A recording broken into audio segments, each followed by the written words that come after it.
So my uncle started a solar company called ISI Solar, where he builds and designs solar systems for people's homes. But one of the things that he also does, because he's always looking for ways to find more efficient, fuel, is he makes these diesel engines to convert vegetable oil to fuel for cars. So he goes around to the local Chinese food restaurants or whatever restaurants and collects their old oil from the fryers, and he has a converter where he makes, fuel for his car, diesel fuel for his car.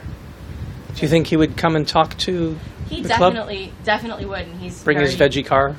Definitely, he would, and he has a whole bunch of. I mean, ever since I was little, I was the one holding the light for him while he was taking apart a car and putting it back together. So he's like very. It's not just his job; it's his passion. It's something that he's been doing since he was a kid, and he's got all kinds of really neat gadgets and stuff to show your club. We need him as a club mentor. Where does he live? In Nyack. Well, that's not far. No, it's not far at all. And he's really into, he's actually been interviewed by like the local news stations a couple of times. So he's really into getting himself out there and, and spreading his, message. Actually, his brother, my other uncle, was killed in September 11th. So this is what, sort of inspired him to do something. He really wanted to figure out a way so that we could not be, we didn't have to be dependent on foreign oil. Oh, he was in combat. No. He was killed in the Trade Center. My other uncle, his in brother. the World Trade Center. Yes, he was in the World Trade Center. His brother, who's my other uncle, and after that, he really felt like he wanted to figure out a way to not be so dependent on foreign oil. So he was an engineer, and he started coming up with all of these ways to be more efficient with fuel, and figuring out how to produce it. This is he would love this. This is crazy. I'm so impressed. And I learned this in India. Wow. And when I went to India after looking into animal waste-based systems in Cairo, Egypt, and they were too large and it was difficult to get all the manure together. I'm an urban planner, so I was in the city, working in cities. So you go to rural farms and see biogas systems. You need a lot of cow manure to make it work. And then I went to this city called Pune in India, and they showed me urban biogas systems that were 1,000 liters, which is what that is. But they used round water tanks. Right. They taught me how to do it. I brought it back to the slums of Cairo, and it took off. And now my life, when I'm not teaching, is going around the world teaching people how to do really low-cost biogas systems. Wow, how cool is that? That's really amazing. And not only is it inexpensive, but it's recycling. Like I said, it's way better for the environment. It doesn't, It's a closed system. It's a closed system. You're doing it indoors in Mercy College. That's really amazing. I don't know. I mean, this is really, the fact that this is in a room down the hall from where I do my lab is blowing my mind right now. It's also blowing a lot of the faculty's minds. They don't like it. But, I mean, why? Well, there's safety concerns. People ask. I mean, you saw the amount of methane that you get is very safe, even if that had been released. It's not. It's completely contained. They objected to the initial smell today of loading. I don't smell it outside of this room. Yeah. I don't. I've never smelled it outside. And you won't smell it anymore because it's sealed now. Yeah. The gas is contained. And the bacteria cultures that we're growing in microbiome smell worse in the fridge than this does here. So, really. That's good to know. I mean, and I'm fanning it out, and there will be no. It's sealed, and you won't get any more of that. Once you initially put the manure in, there was smell probably, but it's closed, and that's it. So. Wow. Yeah, it's all over. So if we can successfully demonstrate here at Mercy to people's satisfaction that indoor, in-home biogas systems are feasible, then I think you see what they're doing in Israel. A friend of mine has a company called EcoGas Israel, and they're working on biogas appliances that go in your kitchen. So imagine one of these that is your countertop, and you do your cooking and chopping. It would be lower, of course, and wider, but it's your countertop, and you do your chopping and scraping into the food waste grinder, and then it would go down into the digester, and then you'd cook right here on the gas. Now, you have this, it's set up in a pressure way, so the placement of the unit does matter, right? Because if you put it... Placement, well, you mean the height of that pipe. Yeah, exactly. That matters, because obviously the longer it is, the more pressure you're going to need. Right. Right. You just want enough pressure to force the gas into the gas collecting vessel, whether it's an inner tube or a balloon, or it's a plastic bag, or it's a bucket. I mean... How much do you think that, what does one of these units decides? How much would it produce? The theoretical maximum that has been observed is it will produce the same volume of gas as it is water. So this is 1,000 liters. It should produce 1,000 liters of gas.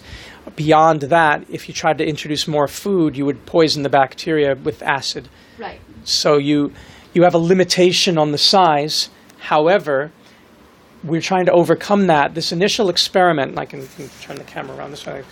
The initial experiment is, these are two empty tanks. And they're similar in that they both have 2-inch pipes going down to the bottom for the feeding tube, which is the throat of the cow. They have 3 half-inch tubes for the fertilizer, which comes out from the center of the tube coming out. Ideally, you'd have a 2-inch tube going in and a 2-inch tube going out, but I wanted to show that you can do all your penetrations just in the lid. And American lids are very tiny. In Germany, we have much bigger lids, and we can get bigger pipes in. But these are not. So I'm using 3, and you'd say, well, why not 4? So it's 2 inches, 2 inches. That, again, is because if it's coming out slower than it's going in, I build up a head of pressure. Right. And that is what I want to do, is I want to build up this head of pressure, because the head of pressure forces the gas out of here, and this is right at the top. Okay. There's nothing. These pipes go down, but this is right at the top. You said 1,000 liters? 1,000 liters is what this is, or 275 gallons.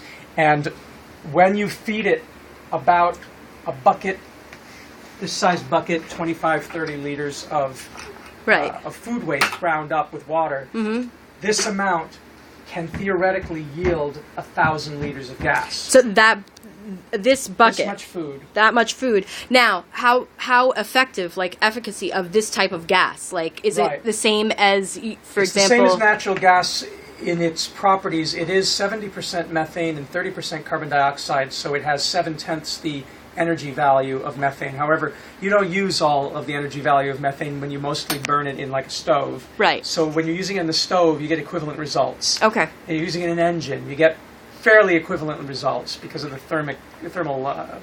You're not going to want to power your Porsche with. You could, but if you're going to do that, you'd probably want to purify the methane, get rid of the carbon dioxide, and compress it and stuff.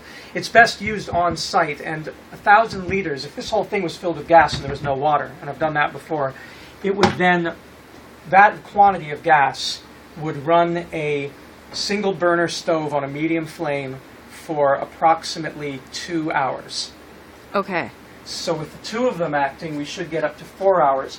Another way of looking at it is this quantity of gas, 1,000 liters, unpressurized, it's not under any pressure, could run a 2 kilowatt electric generator for approximately 45 minutes.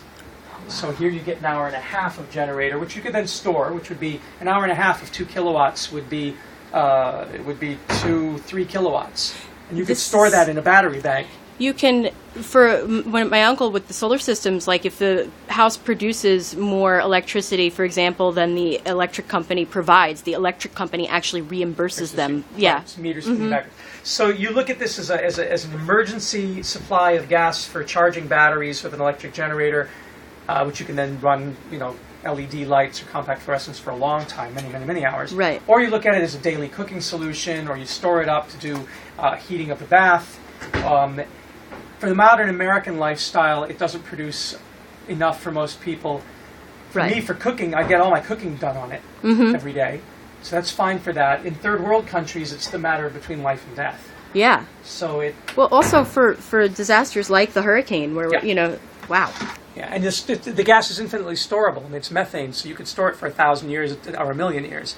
You store it in balloons, you store it in tanks. What the Indians do is they put a bucket upside down in another bucket, and then the gas is just stored inside this bucket floating in a tank of water. Wow.